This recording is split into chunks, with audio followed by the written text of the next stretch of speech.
Hi 2SA. It's time for the next 2 chapters of Mrs. Piggle. The audience is ready. Scarlett, Sawyer, Mr. Siakis. And I'm sure Scout will join us. Probably get in the way of our video at some point. Okay. So we learned that Mrs. Piggle is a woman who lives by herself in an upside-down house, but she's able to cure children of things that either they don't like to do or don't want to do, which I imagine is very helpful to their parents. So chapter 3 is called The Answer Backer Cure. And there's a picture of a little girl talking back to her mother, it seems. At 3 o'clock in the afternoon, Mrs. O'Toole put a peanut butter sandwich and a nice cool glass of milk on the kitchen table for her little girl when she came home from school. Pretty soon the front door slammed and in bounced Mary, her red braids switching like little ponytails. Her mother said, "How was school, darling?" Mary said as she gulped her milk and took a large bite of the sandwich, "Well, this afternoon, Miss Crabtree said, Mary O'Toole will stay in at recess and put the paint boxes away." And I said, Mary took another gulp of the milk, "You're the teacher here, Miss Crabtree. Why don't you put away the paint boxes and let me go out and play?"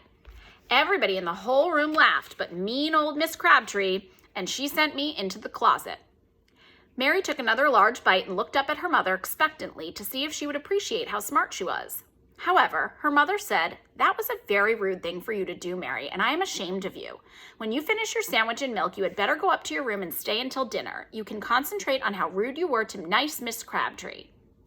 Mary pulled her mouth down at the corners, squinted up her pretty eyes, and said, "Why should I?" She kept her mouth pulled down and blinked her eyes rapidly in a most disagreeable way. Mrs. O'Toole was dumbfounded. Never had her little Mary acted in this horrid way before. She said quietly, "You should because I told you to. Now scat." Mary walked slowly out of the kitchen, swinging her skirt and her braids and managing to look impudent even from the back. When she reached the top of the stairs, she called down to her mother, "I'm going because I want to, but not because you told me to," and dashed into her room and banged the door.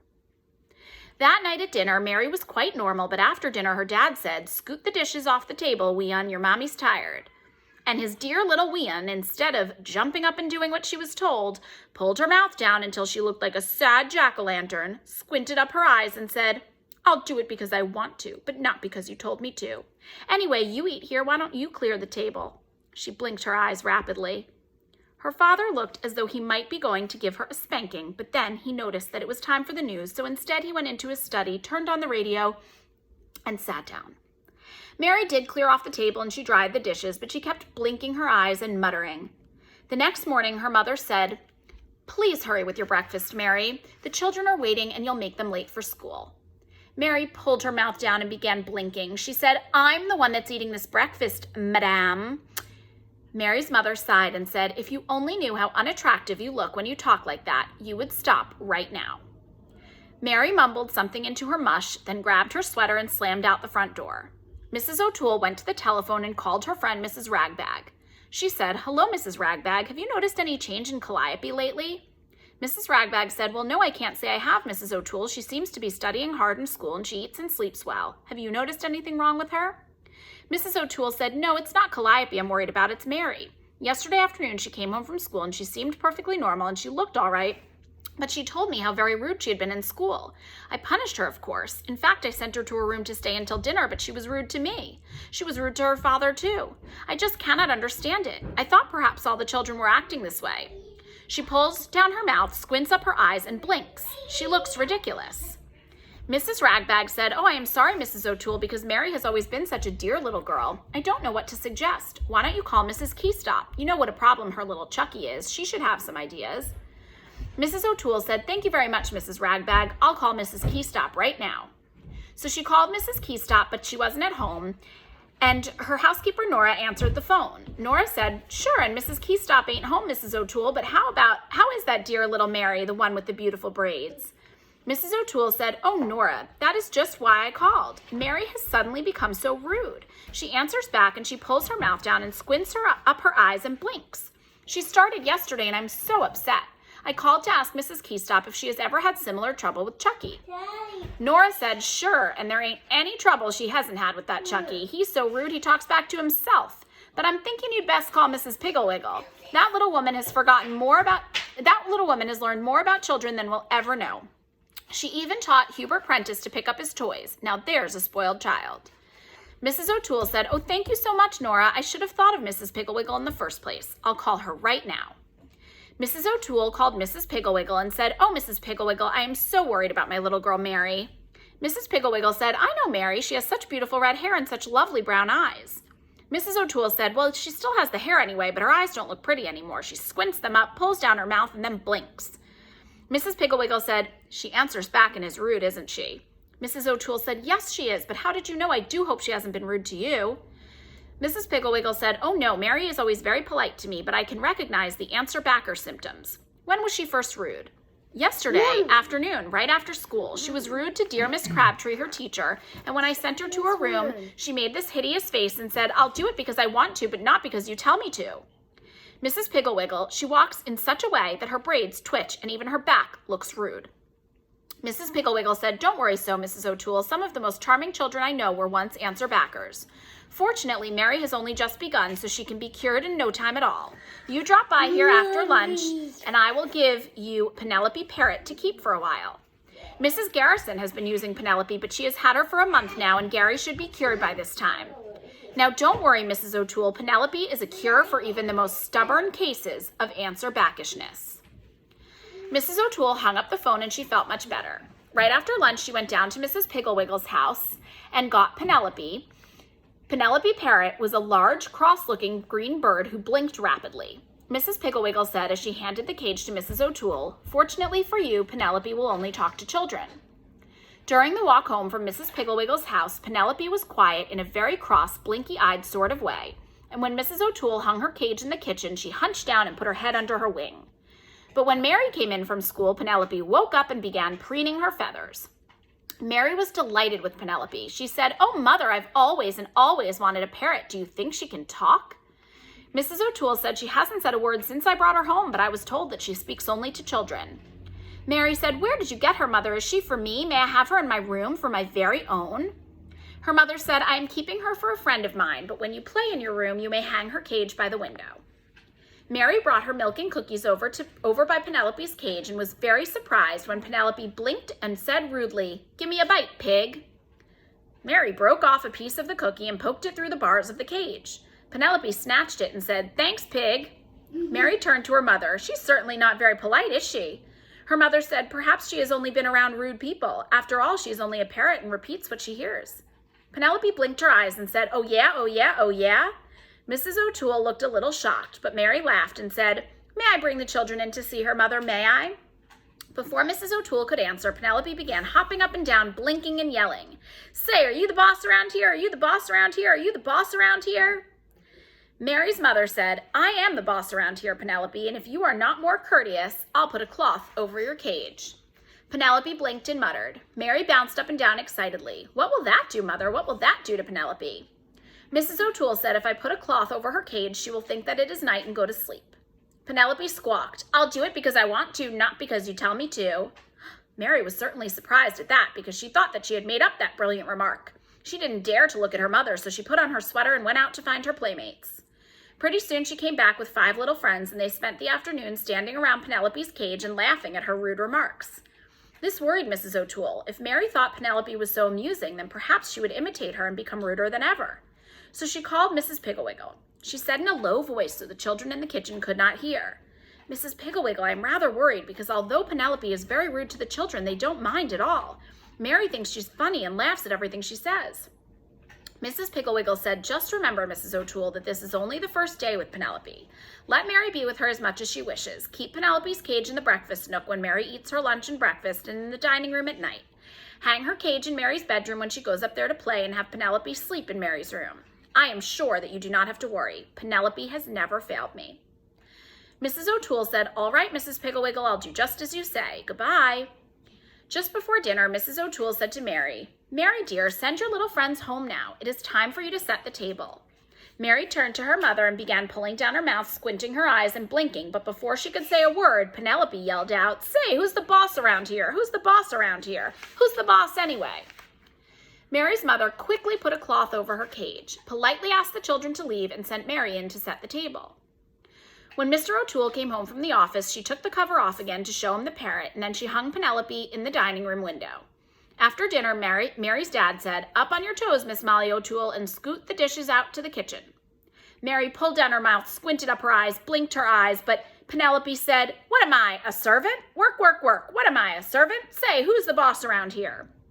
Mary's dad laughed so hard the tears ran down his cheeks, but Mary stuck out her tongue at Penelope, who bounced around yelling, "Only snakes stick out their tongues! Only snakes stick out their tongues!" Mary pulled her tongue in quickly and shut her lips together tight. My, but she thought Penelope was horrid. Mrs. O'Toole hung Penelope's cage in Mary's room, and Penelope squawked and made so much noise that Mary finally said, "Oh, be quiet." And Penelope blinked and said, "I'll do it because I want to, not because you tell me to. I'll do it because I want to, but not because you tell me to." Mary flounced into bed and turned off the light. The next morning, Mary was very slow. She could not find one of her socks and she couldn't button her dress. And finally, her mother called, "Mary, hurry, dear, breakfast is waiting." Mary pulled down her mouth and squinted up her eyes and said, "Oh, hurry, hurry, hurry, hurry yourself." Penelope had been preening her tail feathers, but when she heard Mary, she jerked her head up and said, "Oh, hurry, hurry, hurry, hurry yourself, slowpoke, hurry yourself, slowpoke, hurry, slowpoke, hurry, slowpoke, hurry, hurry, hurry, hurry, hurry." Mary said crossly, "Oh, be quiet, Penelope." Penelope said, "I'll do it because I want to, but not because you told me to. Say, who's the boss around here? Oh, yeah, oh, yeah." Mary ran downstairs and sat down to breakfast, leaving Penelope still shouting. But Mrs. O'Toole ran upstairs and got Penelope and hung her cage by the kitchen window.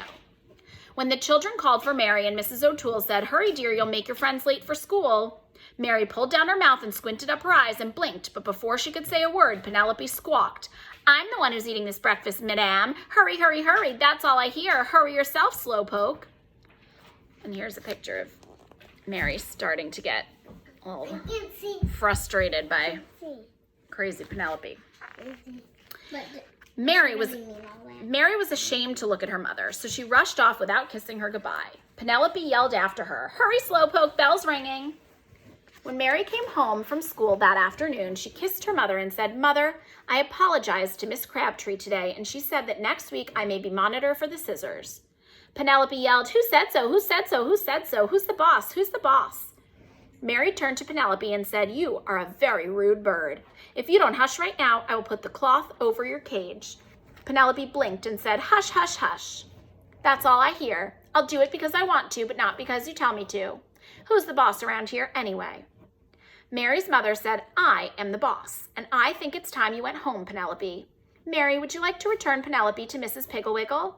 Mary said, "Oh, yes, mother, and may I stay and play?"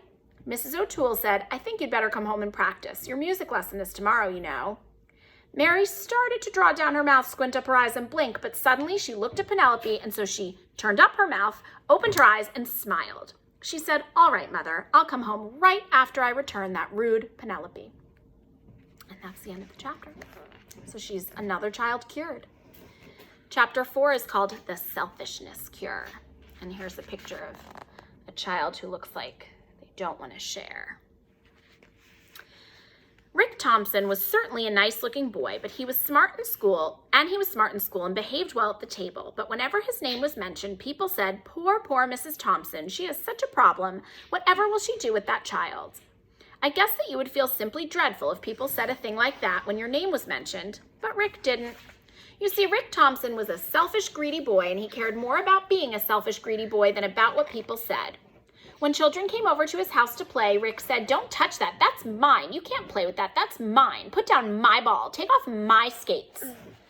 Each time this happened, at least each time it happened where his mother could hear Rick saying, "That's mine," she would send him up to his room to think about how selfish he was. Rick would go right upstairs, for he was very obedient, but instead of thinking how bad it was to be selfish, he would sit on the bed and swing his legs and think, "Everything in this room is mine, and no one is going to touch my things." He certainly was a problem. One day, Rick's mother bought a big box of peppermint sticks. She called Rick into the house and said, "Now, dear, I have bought this large box of peppermint sticks for you, but I want you to share them with your friends. There are about 50 sticks in the box, and I want you to divide them with all the children in the neighborhood. Don't forget the little children, Rick, and you might send 1 or 2 to old Mrs. Bury. She is so fond of peppermint." Rick said, "Thank you, Mother, for the fine candy." Then he took the box outdoors and put it in the basket on the front of his bicycle and allowed the neighborhood children to look at the peppermint sticks. But he warned them, "This is my candy, and if anyone touches it, I will hit them with my baseball bat." The children in the neighborhood had known Rick for some time, and they knew that he meant what he said, but as they looked at the candy, they wished and wished that they could have just 1 stick. Rick's mother, watching from the window, saw all the children gathered around and the box of candy in the basket on the front of his bicycle, and she thought to herself, "Just look at my little Rick dividing the candy with all of his friends. I just knew he would learn to be generous." And she tapped on the window, and when Rick looked around, she waved and smiled at him. Rick waved and smiled back, but unfortunately, just then, Mary O'Toole, who was quite daring, reached in and grabbed a stick of the candy, and crack! Rick clouted her on the hand with the baseball bat. In a flash, his mother saw what was really going on. She flew out the front door, took Rick firmly by the arm, and marched him upstairs, thrust him into his room, and slammed the door. Then she went downstairs and out the front door, took the box of candy, and told Mary O'Toole to divide it up among all the children, even the little ones, and to take 1 or 2 sticks over to old Mrs. Bury because she was so fond of peppermint. There were 15 children, not counting Rick, and 50 sticks of candy, so each child was given 3 sticks, and old Mrs. Bury got 5. From the window of his bedroom, Rick watched Mary divide the candy, and he was just furious. After all the candy had been divided, Mrs. Thompson went into the house and called Rick's father. She said, "Herbert, I know that you're busy and you don't like to have me bother you at the office, but I am so worried about Rick." Rick's father said, "What's the matter? Is he sick?" Rick's mother said, "No, but I just wish he were. It would be so much simpler." Mr. Thompson said, "Now, dear, I am very busy, so perhaps you'd better wait until I come home." Mrs. Thompson said, "Herbert, this cannot wait another minute," and she told him about the candy and the baseball bat.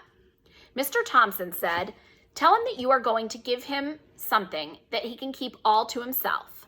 A punishment. Ha ha. Now, Herbert, this is not a laughing matter. I just don't know what to do or which way to turn." And Mrs. Thompson began to cry, partly because she felt so humiliated over Rick's selfishness, and partly because she knew that crying was one way to get action out of Rick's father. Rick's father said, Now, dear, tears won't help. Let me see. Shall I hop in a taxi and come home and yell at Rick?" Rick's mother only cried louder. Rick's father said, I know just what to do. Call that Mrs. Piggle, Wiggle, Spriggle, Wriggle, or whatever her name is. You know, the one who cured Hubert Prentice." "You mean Mrs. Piggle Wiggle? Oh, Herbert, you are so wonderful. I knew..." Is that Mr. Piggle Yes. Wiggle? "I knew you would think of something. I'll call her right away." And Mrs. Thompson blew her nose and cheered right up.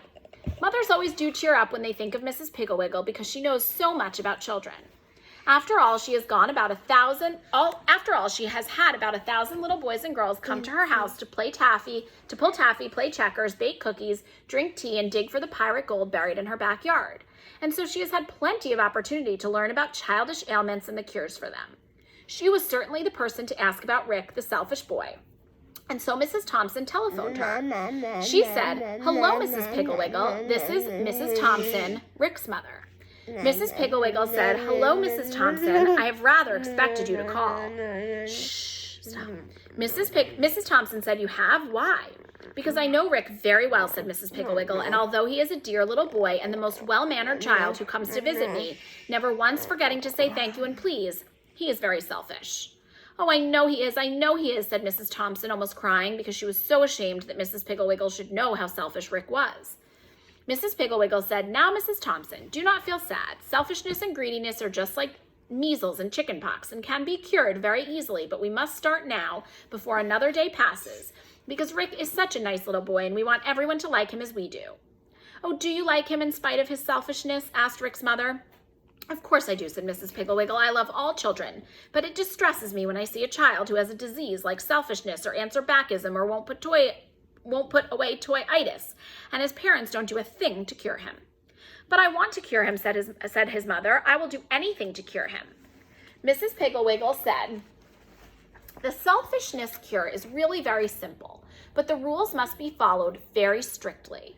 You will have to come down here and get my selfishness kit, and at the same time I will give you the directions for its use." "Thank you so much, dear Mrs. Piggle Wiggle," said Mrs. Thompson. "I will leave right now." And she hung up the phone, slipped on a jacket, and ran all of the way to Mrs. Piggle Wiggle's house. When she arrived, Mrs. Piggle Wiggle was on the front porch waiting for her. On the porch beside her was quite a large green metal box with selfishness kit painted on its side in white letters. Mrs. Piggle invited Rick's mother to sit down, and then she opened the kit. Inside were about 25 padlocks of various sizes.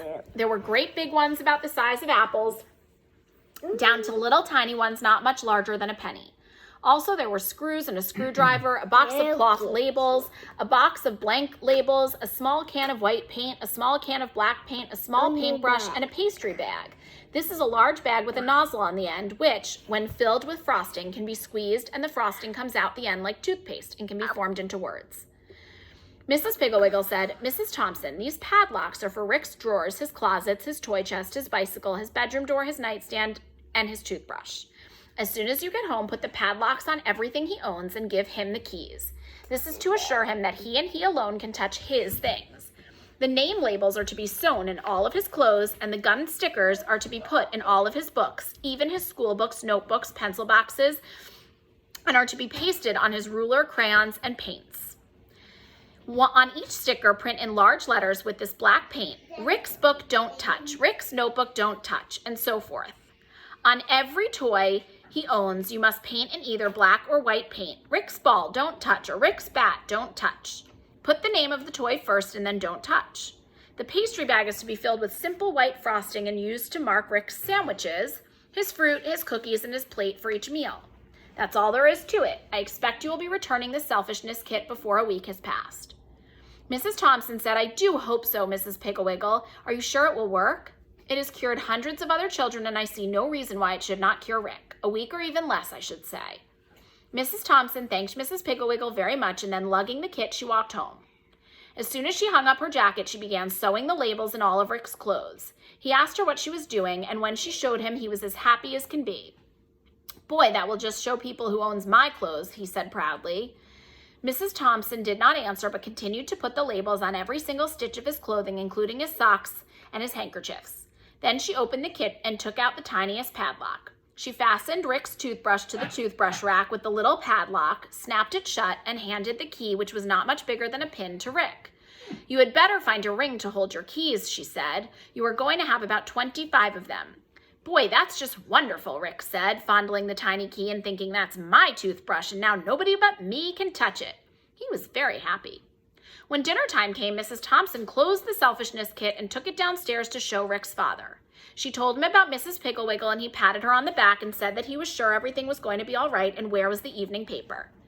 After dinner, they went upstairs to put some of the padlocks on and were surprised to find that Rick himself had already put the locks on each of his bureau drawers, his nightstand drawer, his toy box, his closet door, and his bedroom door.